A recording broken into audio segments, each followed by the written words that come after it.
Well, Friday afternoon may not be the best time in the world to be uploading a video, but it is the time I have a chance to do it, or the energy to do it, or something like that.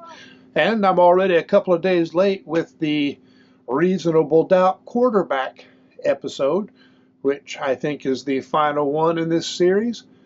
And maybe not too bad that I had to wait a couple of extra days since some things came up in the Media Days interviews that are worth mentioning in this particular video.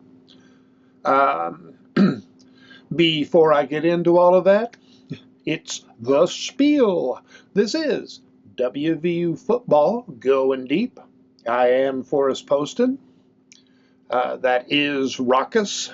If you hear him in the background, I'm going to try to ignore him today. I think maybe he's going to cooperate for a while. And please share, subscribe, click the thumbs up button, click the notification bell, and tell your friends. Now, quarterbacks. Believe it or not, there are people out there who doubt both Garrett Greene and Nicco Marchiol, and I was wrong about Raucous's cooperation, so I'm going to be the one who gives in. Okay, and we shall proceed one way or another. Now, of course, one of the reasons, one of the reasons that people insist on doubting Greene is because his overall completion rate was low.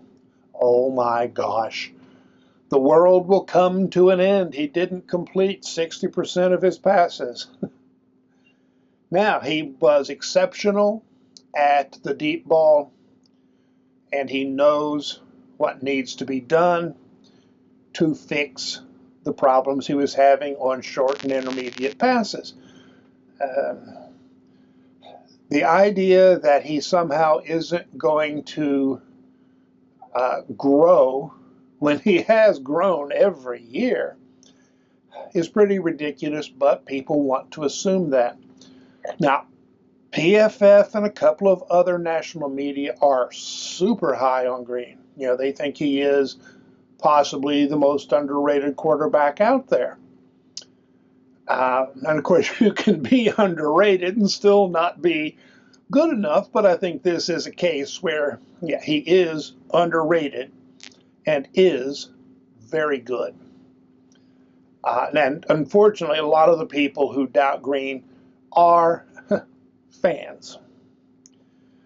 These are fans that they're going to believe what they want rather than what a good analysis shows, or at least suggests. And they just, they say, Greene can't throw, blah, blah, blah. And of course, he's got a great arm and has had to learn some things. If he completes, and if we take the numbers from last year, completing 10 more passes in the short and intermediate range would have put him on a par with all of the top-rated quarterbacks in the Big 12. If he had completed 20 passes more over the, all depths, it would have put him up at that 60% mark, which people seem to think is magical. Now, he does need to be up in that range. Missing some of the easy passes killed some important drives. He has the ability to overcome that, but you don't want to be in a position where you're always trying to overcome problems. You want to run away with a few games and not just the Albany game. So Neil Brown is looking for Greene to get to that 60% mark. Greene is setting his goal at 67 to 70%. Not entirely unreasonable. And the spring game, he showed signs that the work has paid off. Now, in part, that's because, Greene went to the Manning Passing Academy. Greene has worked with a private coach for years. And I think Sean Reagan was a good quarterback coach. Not so sure about Harrell, but I think Reagan is a good coach. I think Allen has the potential to become a great coach. And working more with Allen may make the difference. And of course, he's worked with Allen before because Allen was a graduate assistant, so we have some continuity, but more time with Allen. I think that'll be big for all of the quarterbacks. I will get back to Greene in a moment and the interview part, but while we're here, Marchiol. There seems to be this idea that any quarterback who isn't a Heisman candidate his very first year is not a success. I don't really know where that idea came from. I grew up in the era when it was assumed that a quarterback would take 2 or 3 years to develop, whether that was college or NFL.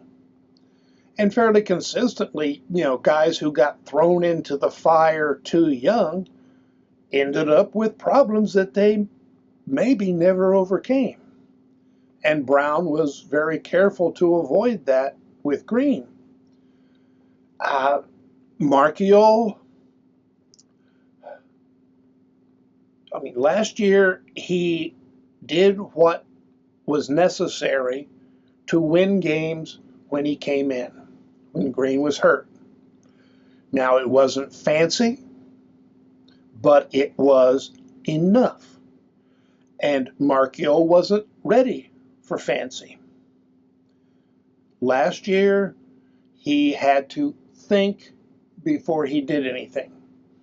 He was a little slow. He was stiff. He was uncomfortable. He was all of the things that a quarterback can't be and succeed. But it was just learning and adjustment. Coaches before, the spring game were saying that this year Marchiol is more confident. He's more comfortable. He knows the system. And then spring game, that was exactly what Marchiol showed. He is more comfortable. He's able to make faster, better decisions, and he knows it. Which means now his mind and body are working together. You don't have all of those things that make your movements slow and stiff. If he has to play this year, now I hope he gets in games just because we're well ahead. But if he has to come in because Greene is injured, he is going to do very well. If there are changes in the playbook, they'll be minimal. We're not going to have to cut it way back the same as last year.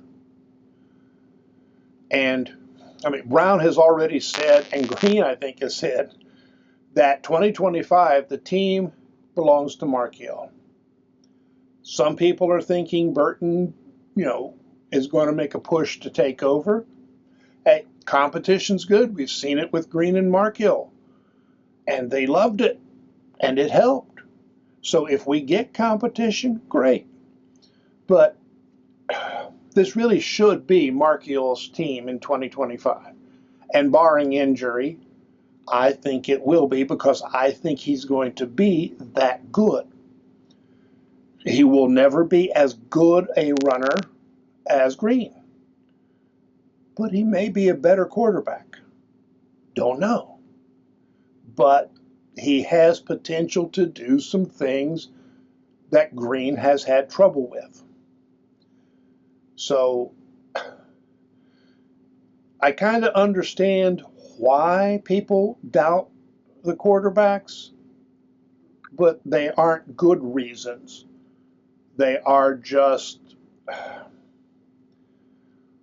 looking at basic numbers and assuming no progress, or they are doubt because for the sake of doubt.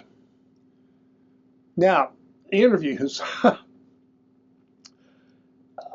Greene and Coach Brown both mentioned that Greene plays in a sort of all-out, I think Brown used the word reckless manner at times.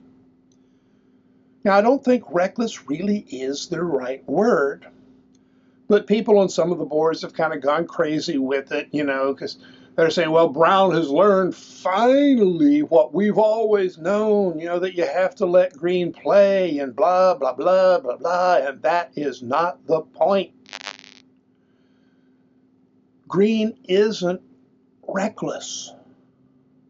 Yes, he goes for it at times. He pushes the envelope.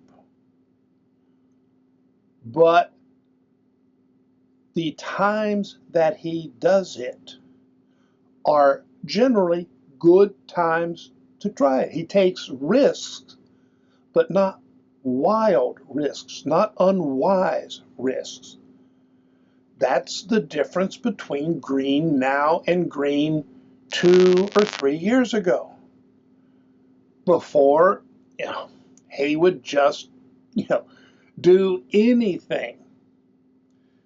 He made bad decisions. He took bad risks. He wasn't reckless. He was unwise. Now he competes top level. And, Brown has said that from the beginning. Greene is a competitor of the first order. It's part of why the team loves him. And this means, sometimes he runs a little harder than is wise. There's some risk of getting hurt. But Brown's, hey, he has to let Greene do that. But he can let Greene do that because Garrett Greene knows a little better when to do it and when not to do it. So, knowing when to push the envelope, when not. And going for it may make you look reckless, adventurous, daring, whatever. Not going for it might make some people think you don't have what it takes. But it's a matter of knowing when. You take your chances either when it really is a better chance than it appears. We may think, hey, it's a big risk, but Greene knows what he can do. Or, if it's fourth down, you take a risk that you wouldn't take on first, second, or even third down. And sometimes you don't take the risk just because it's not necessary. Greene has learned, Brown has known that for a long time. Greene has learned it. So he looks reckless, but he's not. I'm not going to say he knows his limits, because he probably doesn't. None of us really do. But he has a better understanding of his abilities, his limitations, and the situation. And that makes a massive difference.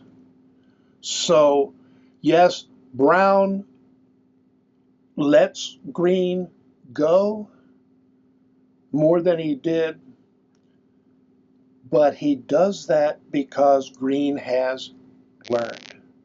And Greene has learned, largely because Coach Brown did give him limitations early and, let us say, discussed his mistakes when he, took a bad chance, made a bad decision.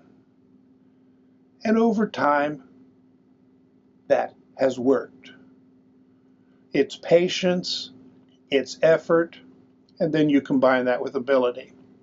And you're going to, from all of that, you're going to get an electric year this year. Greene is going to be amazing. If Marchiol comes in, he's going to be very good this year. We'll have to wait until next year for amazing from him. But reasonable doubt, no. Reckless, no. If Greene were reckless, there would be reasonable doubt. He is, oh, what a word, mature. That's what Greene has earned. Okay, guys, I still have to do an update on recruiting, and seems like there was something else I was going to do a video about. Most of the interviews at media days were not really worth talking about. Media mostly were asking about baseball and video games, and really got very little good discussion about the football team. So it was, in some respects, better than last year. There were more people talking to West Virginia, but what they were asking was still not showing respect. Well, that's fine, because the team will show why they should have been respected. They did it last year. They'll do it this year. Maybe 2025 they will get some respect, but if not, they'll go out and prove themselves again. Thanks for watching. Rockus and I have to have a little discussion of our own now, so I'll be talking to you later. So long.